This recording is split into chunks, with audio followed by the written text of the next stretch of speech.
Operation Numkhor ആരംഭിച്ചത് സാധാരണ വാഹന പരിശോധനയായി തോന്നിപ്പോയെങ്കിലും പിന്നീട് കേരളത്തിലെ സാമ്പത്തിക കുറ്റകൃത്യങ്ങളുടെ ഏറ്റവും വലിയ വെളിപ്പെടുത്തലുകളിൽ ഒന്നായി മാറിയിരിക്കുകയാണ്. ഭൂട്ടാനിൽ നിന്ന് കൊണ്ടുവന്ന ആഡംബര വാഹനങ്ങൾ കേരളത്തിൽ രജിസ്റ്റർ ചെയ്യുമ്പോൾ അടയ്ക്കേണ്ട 10,000 മുതൽ കോടികൾ വരെ വിലയുള്ള നികുതി ഒഴിവാക്കാൻ ഇടനിലക്കാരും വ്യാപാരികളും സിനിമാ താരങ്ങളും ചേർന്നുണ്ടാക്കിയ ബന്ധജലം അന്വേഷണത്തിന് പുതിയ വെളിച്ചം നൽകിയിരിക്കുകയാണ്.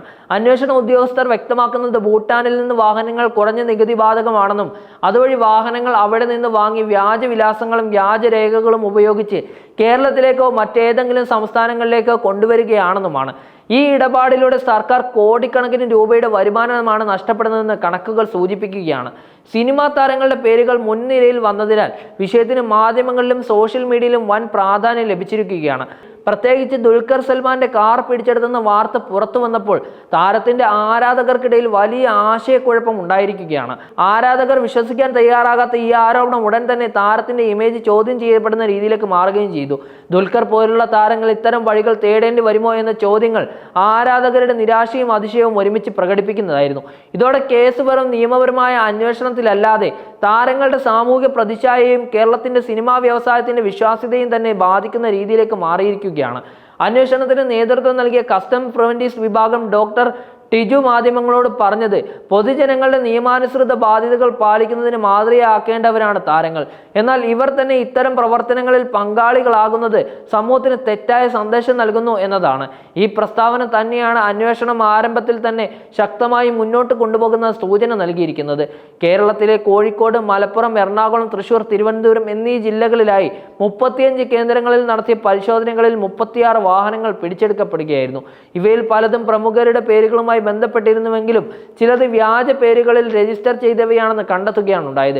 അന്വേഷണ ഉദ്യോഗസ്ഥർ വ്യക്തമാക്കുന്നത് ഇത് ഒറ്റപ്പെട്ട സംഭവങ്ങളല്ല, വ്യാപകമായ ഒരു ക്രിമിനൽ നെറ്റ്വർക്ക് പ്രവർത്തിച്ചു കൊണ്ടിരിക്കുകയാണ്. സിനിമാ താരങ്ങൾ നേരിട്ട് പങ്കാളിയായോ അല്ലെങ്കിൽ ഇടനിലക്കാരുടെ വഴിയെയോ വാഹനങ്ങൾ സ്വന്തമാക്കിയതാണോ എന്നതാണ് ഇപ്പോൾ അന്വേഷണത്തിന്റെ പ്രധാന ചോദ്യമായി മാറിയിരിക്കുന്നത്. മലയാള സിനിമയിലെ താരങ്ങളുടെ വരുമാനവും സാമൂഹ്യ സ്ഥാനവും ശ്രദ്ധയിൽ വെച്ചുകൊണ്ട് കസ്റ്റംസ് ഉദ്യോഗസ്ഥർ നടത്തിയ അന്വേഷണം വളരെ സുതാര്യമായിട്ടുള്ള രീതിയിലായിരുന്നു. ഭൂട്ടാനിൽ നിന്ന് കടത്തിയ വാഹന രേഖാപത്രങ്ങൾ പരിശോധിക്കുമ്പോൾ പലവിധ വ്യാജരേഖകളും വ്യാജവിലാസങ്ങളും കണ്ടെത്തിയതായി റിപ്പോർട്ടുകൾ വ്യക്തമാക്കുകയാണ്. രഹസ്യ വിവരങ്ങൾ, ഇന്റലിജൻസ് റിപ്പോർട്ടുകൾ, മുൻ രജിസ്ട്രേഷൻ രേഖകൾ എന്നിവ താരതമ്യം ചെയ്യുമ്പോൾ പലതും വർഷങ്ങൾ പഴക്കമുള്ളവയാണെന്നും ഇത്തരം നടപടികൾ പതിവായി നടന്നുവെന്ന സൂചനയും ലഭിക്കുകയാണ്. ദുൽഖർ സൽമാന്റെ കാർ പരിശോധനയ്ക്ക് വിധേയമാക്കിയപ്പോൾ നടൻ നേരിട്ട പോലെ അന്വേഷണം നേരിടേണ്ടി വന്നു. എന്നാൽ കേസിന്റെ സങ്കീർണതയും മറ്റ് നടന്മാരുടെ പേരുകളും ലേഖനങ്ങളിൽ ചേരുന്നതിനാലും ഇത് വലിയ പ്രചരണം നേടിയിരിക്കുകയാണ്. പൃഥ്വിരാജ്, അമിത് ചാലക്കൽ എന്നിവരുടെ വീടുകളിലും പരിശോധന നടന്നിട്ടുണ്ടായിരുന്നു. അവരെയും ആരോപണങ്ങളിൽ ഉൾപ്പെടുത്തിയതല്ല, മറിച്ച് നടപടികളുടെ പൂർണ്ണത ഉറപ്പാക്കുന്നതിനായിരുന്നു. ഈ അവലോകനത്തിൽ നടന്മാർക്ക് നേരിട്ട് പങ്കുണ്ടോ, ഇടനിലക്കാർ വഴിയോ പ്രവർത്തനങ്ങൾ നടന്നിട്ടുണ്ടോ എന്നത് പ്രധാനപ്പെട്ട ഒരു കാര്യമാണ്. പുരാതന കേസുകൾ വീണ്ടും ഉയർന്നു വരുന്നത് സൈബർ സഖാക്കൾ, സോഷ്യൽ മീഡിയ ഉപയോക്താക്കൾ എന്നിവരുടെ ശ്രദ്ധയുടെ പ്രതികരണത്തിനും സ്വാഭാവികമായ പ്രതികരണത്തിന് ആകർഷകമാവുകയും ചെയ്തു. നേരത്തെ സുരേഷ് ഗോപി, ഫഹദ് ഫാസിൽ, അമല പോൾ എന്നിവരുടെ പേരുകൾ പൊതുജന ശ്രദ്ധയിൽ വന്നപ്പോൾ നിരവധി ട്രോളുകളും കാഴ്ചപ്പാടുകളും സോഷ്യൽ മീഡിയയിൽ വ്യാപിച്ചിട്ടുണ്ടായിരുന്നു. ഇപ്പോൾ പുനഃപരിശോധന നടത്തി 2010 മുതൽ 2025 വരെ നീണ്ട ഇടവേളയിൽ നടന്ന ഇടപാടുകൾ വിശകലനം ചെയ്യപ്പെടുകയാണ്. ഈ റിപ്പോർട്ടുകൾ മാധ്യമങ്ങൾ, പോളിസികൾ, മോട്ടോർ വാഹന വകുപ്പ് എന്നിവരുടെ സഹകരണത്തോടെ നടത്തിയ പരിശോധനകളുടെ അടിസ്ഥാനത്തിലാണ്. കേരളത്തിലെ വിവിധ ജില്ലകളിൽ പ്രിവന്റീവ് ഉദ്യോഗസ്ഥർ, തീവ്രവാദ വിരുദ്ധ സേന, ലിൻഡിഗേഷൻ വിഭാഗം, ഇന്റലിജൻസ് ഏജൻസി എന്നിവരുടെ കൂട്ടായ പ്രവർത്തനം അനധികൃതമായി വാഹനങ്ങൾ കടത്തിയവരുടെ വിരുദ്ധതയിൽ കൃത്യമായ നടപടികൾ ഉറപ്പാക്കുന്നതിന് സഹായിച്ചിരിക്കുകയാണ്. കേസിന്റെ സങ്കീർണതയും ശ്രദ്ധാപൂർവമായിട്ടുള്ള അന്വേഷണം സാമൂഹിക പ്രതീക്ഷകളിൽ നടന്മാരുടെ കരിയറിനെ ബാധിക്കുന്ന വിധത്തിൽ തന്നെയാണ് ഉള്ളത്.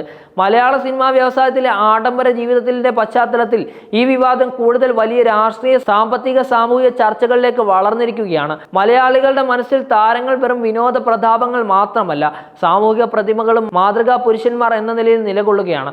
നിയമലംഘനങ്ങളുമായി ബന്ധപ്പെട്ട് തെളിയിക്കുന്ന വിവരങ്ങൾ പുറത്തു വന്നപ്പോൾ സമൂഹത്തിൽ കടുത്ത പ്രതികരണങ്ങൾ ഉണ്ടായിരിക്കുകയാണ്. നടന്മാർക്കും നിയമബാധ്യതകൾ ഉണ്ടോ എന്ന ചോദ്യത്തിന് പുറമെ സിനിമാ വ്യവസായത്തിലെ സമ്പന്ന സാമ്പത്തിക ബന്ധങ്ങൾ, ഇടനിലക്കാർ, ഔദ്യോഗിക രേഖകളുടെ ദുരുപയോഗം എന്നിവ ഇതിന്റെ ഭാഗമാണോ എന്ന വലിയ ചോദ്യവും ജനങ്ങളുടെ ചിന്തയെ ആകർഷിച്ചിരിക്കുകയാണ്. പുരാതന കേസ് വിശദീകരണങ്ങളും സാമ്പത്തിക നഷ്ടങ്ങളും സാമൂഹിക പ്രതിഫലനങ്ങളും മീഡിയ റിപ്പോർട്ടുകളും ചേർന്ന് ഓപ്പറേഷൻ നുങ്കോറിനെ ഒരു സാമൂഹ്യ നിയമപരമായിട്ടുള്ള പഠന മേഖലയായി മാറ്റിയിരിക്കുകയാണ്. Customs preventive commissioner doctor Tiju മാധ്യമങ്ങളിൽ നടത്തിയ പ്രസ്താവനകൾ നടന്മാർക്ക് മാതൃകയാകേണ്ടതാണ്. കേരളത്തിലെ സമൂഹവും ആരാധകരും നടന്മാരുടെ രാഷ്ട്രീയ സാമ്പത്തിക ഇടപാടുകളെയും വിശ്വാസ്യതയെയും കുറിച്ച് വലിയ നിരീക്ഷണങ്ങൾ നടത്തി മുന്നോട്ട് പോവുകയാണ്.